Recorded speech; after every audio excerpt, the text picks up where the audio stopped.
સુરતમાં online LPG gas booking બંધ થતાં લોકો પરેશાન. લોકોની ગેસ એજન્સી પર લાઈન. ગેસની બોટલ નહીં મળશે તેવી લોકોમાં ચિંતા. ગેસ બોટલ ઓનલાઈન બુક કરાવે છે તો થતી નથી.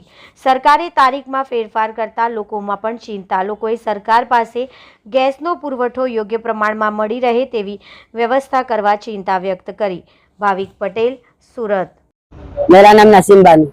क्या कहेंगे यहाँ पे? ये मैंने नाम चेंज कराया, मेरे घर वाले गुजर गए तो मेरे नाम पे कराया। 2000 रुपए का खर्चा करा मैंने से 2000।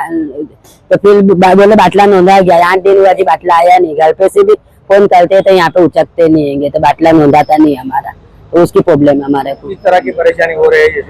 हाँ, तो बाटला नहीं है तो हमारे को खाना बनाने में हर एक रमजान महीना चलता है तो सभी चीज की एक ही बाटला है मेरा चोपड़ी के ऊपर, तो इसके लिए कर तो मेरे को परेशानी होती है। तो फोन उठाते नहीं हमें, तो बाटला नोंदाता नहीं हमारा। पहले रेगुलर आता था बाटला? हाँ, पहले बराबर आता था। अभी 8-1 दिन से तकलीफ है बस। अभी मिले तो क्या बोले? अभी यहाँ सब लाइन में खड़े थे, आगे जाने नहीं देते, बोलते लाइन में खड़े रहो, आगे जाके बात करेंगे तो खबर पड़ेगी क्या बोलते।